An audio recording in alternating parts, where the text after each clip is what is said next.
Serving southern New Mexico, this is the award-winning KRWG-TV News 22, where news matters. Good evening, everyone. I'm Tal Lamboy. And I'm Heba Hamedi. New Mexico State University has a new interim president, and today, in her first day on the job, she addressed free speech. It's become a big issue around the country as students protest the war in Gaza. A group of students, faculty, and community members marched across campus earlier this week and set up an encampment at NMSU Aggie Forest near the Corbett Center outdoor stage. In a message to the university interim, President Dr. Monica Torres said people in the U.S. have a right to protest peacefully, and public universities have a duty to protect this right. She said efforts are also being made to maintain safety on campus. She said a team of university leaders have met with protesters after they set up camp to encourage open dialogue to ensure all voices are heard. This is the last week of classes here at NMSU, and that means finals are on the way. It's a stressful time, making it especially difficult for those suffering from depression. That's right. New Mexico is ranked 4th for the highest rate of suicide among all the U.S. states. As News22's Nate Shinners reports, students find different ways to cope. Dude, oh my gosh, humans. Teresa Torres is a student at NMSU who has been fighting depression since her freshman year. Her depression makes simple things like getting out of bed in the morning feel impossible. Every morning I'd wake up dreading and not wanting to drive to that school. And as time went on, it got a little bit better and it's not as stressful anymore, but it certainly still has those mornings that I just don't want to go there. Among various other methods she's gone to for help, she feels the 12 free therapy sessions at NMSU have fully supported her. I think it's a good support system, especially if school is stressful to you.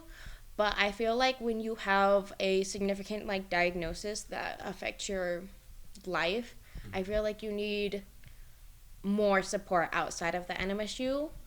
Dominic Rios is an interning student counselor at NMSU who advocates for students to seek therapy if they are struggling with their classes. I think it's really crucial for people to be able to get that stress off their shoulders, and it helps people perform within their jobs and exams. He says it's a free resource that students should take advantage of. But what do students do on campus if therapy isn't their thing? Well, for the students here in this club, music is their therapy. Taylor Anderson started this club 3 months ago when she felt her record collection was much larger than her problems in life. I didn't want to go to regular therapy, and I've always loved music, and I feel like for me, music is my therapy. So, I don't know, it makes me feel free, it makes me feel happy. With 4 members now, she wants to continue to grow the club to be a safe place for music lovers and depressed students alike. While music may not be the cure-all for depression, Taylor's Club is just one of the many resources at NMSU supporting students seeking mental help. I think John Lennon. Nate Shinners, News 22. Well, Tal, it's been blazing out there, don't you agree? Yes, it has been very hot. What can you tell us about that, Sam? Thanks, guys. Well, what I can tell you about our current conditions right now, it is very sunny and that temperature is sitting at 82 degrees. Those winds at 14 miles per hour. The humidity is 9%, so pretty dry outside right now. That dew point at 19 degrees and the barometer at 29.49 inches. Today we had a high of 87 degrees and a low of 56. Back in 2024 years ago, we had a record high of 94 degrees, and all the way back in 1967, a very low of 33 degrees. Today we didn't have any rainfall, and you don't need to expect any, leaving that yearly precipitation at 0.79 inches. That's all I've got for your current conditions. Now back to the desk. A 25-year-old man is facing first-degree murder charges whenever Las Cruces police find him. Police say Isaiah Joseph Ray shot and killed Steven Sanchez early Monday morning on Princess Jean Drive. Ray is believed to still be armed with a firearm, and police say he should be considered armed and dangerous. Anyone with information about Ray is asked to call police at 575-526-0795. According to an injury law firm in Las Vegas, New Mexico, the land of enchantment has some of the most fatal roads in the country. I-40 passes through the Torrance County, the deadliest county in the state when it comes to fatal crashes. The list doesn't end there for New Mexico. Socorro County, Brantley County, and Doña Ana County, 3 other counties that I-25 passes through, also stick out when it comes to fatal crashes. There is some hope for New Mexico roads as state legislature has put $205 million towards road repairs. Las Cruces police are cracking down on drunk driving as they are putting out sobriety checkpoints in the month of May. Sobriety checkpoints will be within Las Cruces city limits entirely and plan to reduce the number of intoxicated drivers on the road. The police department highly encourages the use of a designated driver or ride-sharing program if you plan to be drinking. Police will also look for other driving offenses like texting and driving. You can expect checkpoints to be plentiful on the weekends or on national holidays. Fentanyl Awareness Day is May 7th, and the New Mexico Department of Health wants residents to know the signs of fentanyl overdose and what to do in case of an overdose. New Mexico's chief medical officer says 42% of Americans know someone who has died from an overdose. If you know someone struggling with substance abuse, they encourage you to visit the National Fentanyl Awareness Day website to learn more. An ongoing problem here in Las Cruces and all over the country is people breaking into businesses and committing burglary. News22's Jose Munoz reports that police and store owners are working together to solve the problem. Oregon Mountain Outfitters here in downtown Las Cruces is just one of the victims of crime. In just a few months of this year, they've experienced 5 break-ins and lost products. They have stolen from our register, they've stolen clothes, electronics, pretty much everything, and operationally it does set us back. This is just one store that has been hit this year. Police statistics show 12 commercial stores in downtown Las Cruces have reported break-ins since January. And basically what we do is we gather that intelligence to try to predict and redirect our focuses in those affected areas. In addition, many nearby stores like Sports Accessories have taken action alongside with the police. Pretty much what we've done is we've kind of updated our lighting, we have updated our security systems, and video. And they've created new rules for the employees to follow. The precautions that we have started taking was getting the money as well as the keys and putting them in the safe. As now with police surveillance 24/7, the area has become a safer place. We also have added 24-hour surveillance systems, which helps make the area a little bit more safe. She hopes the new procedures will help lessen crime in downtown Las Cruces. Jose Munoz, News22. Stay right here. Sam will be back with your national weather forecast.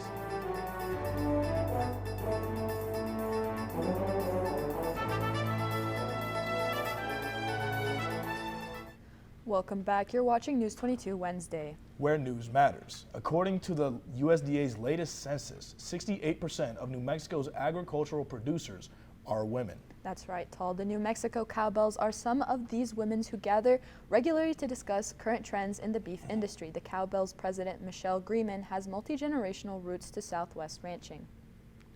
We want to share our story with the public. We want them to know, where their food comes from.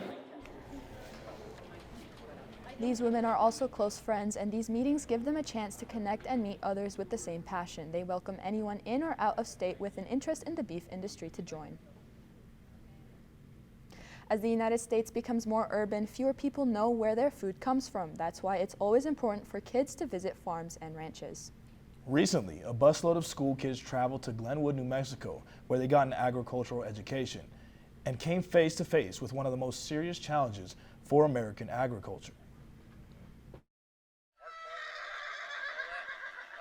It's a Wednesday morning on the McKean Ranch in Glenwood, New Mexico, deep in the Gila National Forest. The sounds of livestock are mixed in with the sound of hundreds of school kids. They're here to learn firsthand about farming. Go from one side to the other. We want people to learn about agriculture, and especially kids growing up. If you give them a little insight into agriculture, maybe they'll have more of an understanding of, what's going on in the world. Since 1998, the McKeans have been hosting ranch days with school children from across the region.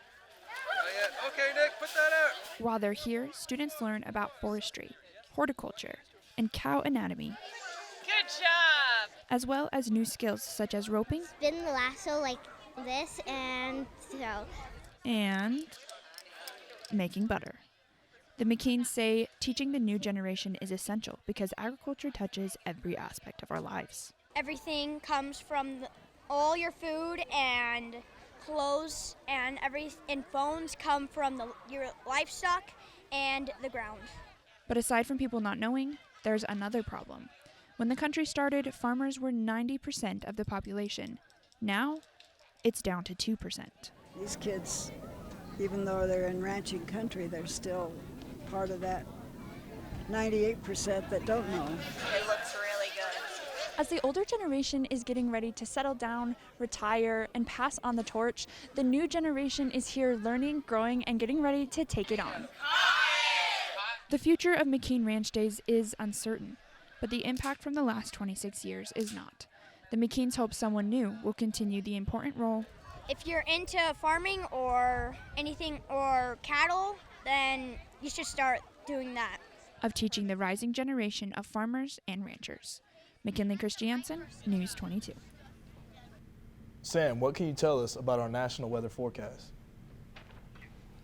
I can tell you right now, this is our national forecast for tomorrow. It's not looking like spring everywhere just yet. You can see over here in Montana, they're still experiencing some pretty cold weather at 41 degrees and rainy, but let's go ahead and take a look at some of these major cities across the country. Well, right now what we're looking at is this radar warning for some of the severe storms that are happening across the Great Plains and the Midwest part of the country. You can see these cities in red are under tornado watch, and we're seeing reports of tornadoes in Oklahoma, Kansas, and Iowa, but particularly in this small town of Westmoreland, Kansas, which they're being heavily damaged by these tornadoes. We've gotten reports of one fatality so far. Hopefully we won't see any more. Now, if we want to take a look at my next map, what we're looking at here is the current heat index of some of the hottest parts of the country right now. As you can see, those temperatures are looking in the widespread 80s. But what I want to take a look at right now is in the Southwest, the National Weather Service has issued a fire risk.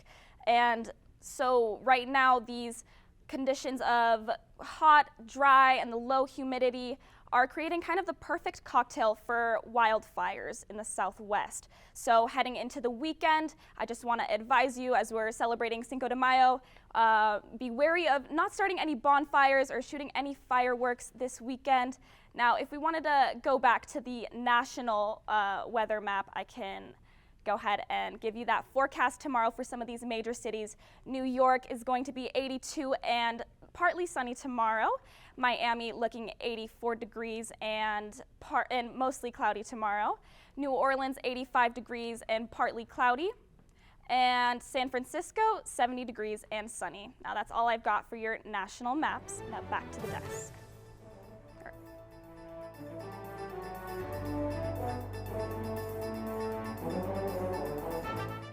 Welcome back. I've got your local temperatures right now. In Farmington, it is 73 degrees. In Santa Fe, 69. In Albuquerque, a nice 78 degrees. In Socorro, 81 degrees. In Roswell, 88. In Deming, 82. And in Las Cruces, 82 degrees.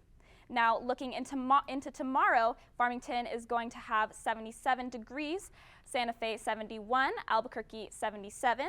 Socorro, 80. Roswell, 88. Deming 84 and Las Cruces 87 degrees tomorrow. In Alamogordo tonight, clear skies and a low of 53, but heading into tomorrow, 83 degrees and sunny skies. In Truth or Consequences tonight, it's going to be a low of 53 degrees with clear skies, and tomorrow a high of 85 and sunny. In Silver City tonight, a low of 44 with clear skies, tomorrow 77 degree high with sunny skies. And last but not least, in Las Cruces tonight, 56 degrees is that low with clear skies, and tomorrow, 87 degree high with sunny skies. Now that's all I've got for your local temperatures. Back to the desk. And Ben Schlittler is next. What can you tell us about the recent baseball Aggies? Well, thanks, Tal. Coming up in sports, it's been a great week for NMSU baseball. Now don't go too far, because News 22 Sports is next.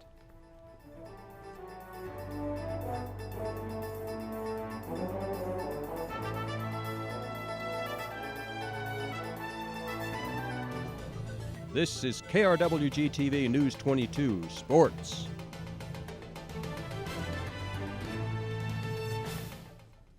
Welcome back. I'm Ben Schlittler, and let's talk sports. NMSU baseball was in action against their #1 rival UNM, and after a disastrous start for the Aggies, they found a way to pull through. After 4 innings, the Aggies were getting smoked by UNM and down 8-2, but in the 5th, NMSU started rallying and clawed their way back into the game thanks to killer pitching by Aaron Traylor and Saul Soto. With the game tied 8-8 in the 9th, Keith Jones hit the biggest home run of his life to win 8-8. Moving on to softball, NMSU softball is going through a renaissance lately thanks to some electric new players, and it was just announced they'll be hosting the CUSA tournament. From May 8th to May 11th at Presley Askew Field, the best softball teams in the CUSA will battle to secure a spot in the tournament. NMSU and Liberty are the 2 favorites right now in what's becoming a heated in-conference rivalry. The games are still being played, so matchups aren't set, but they will be soon. And that's all for sports tonight. Join us for more sports action tomorrow. Still ahead on News 22, Sam will be back to take a look at your 5-day forecast.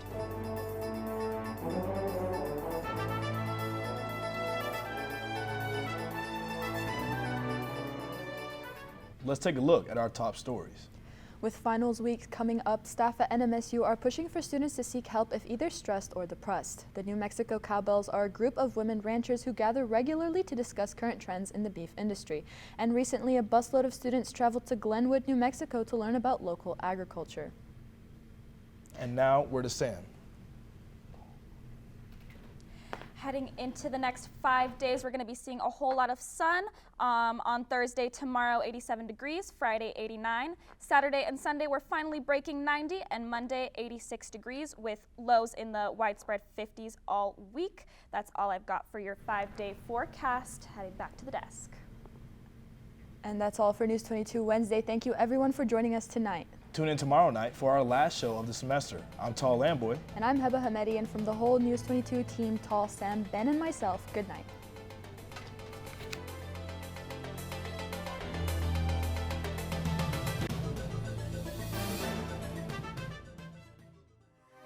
This news brief in Español is brought to you by Noticias 22, Spanish language news for southern New Mexico and West Texas. Noticias 22. Buenas tardes, mi nombre es Aria Sánchez y estas son las breves de hoy con Noticias 22. La Universidad Estatal de Nuevo México tiene una nueva rectora interina y hoy abordó el tema de la libertad de expresión. Se ha convertido en un tema importante en todo el país ya que los estudiantes protestan contra la guerra en Gaza.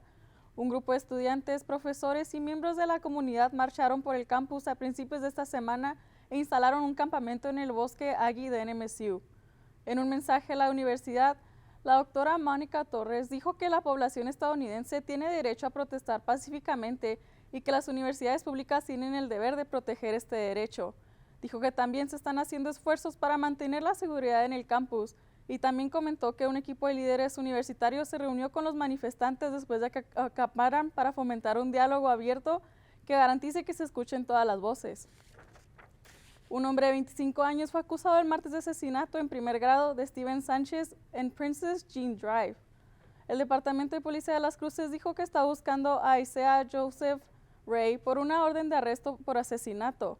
En este momento su paradero es desconocido y se cree que sigue armado con un arma de fuego. Ray está acusado de disparar y matar a Sánchez el 29 de abril en una casa y según un comunicado de prensa del Departamento de Policía de las Cruces, Sánchez fue declarado muerto en el lugar de los hechos. Se pide a cualquier persona que tenga información que llame inmediatamente a la policía. Eso fue todo por mi parte. Gracias por acompañarnos y nos vemos mañana.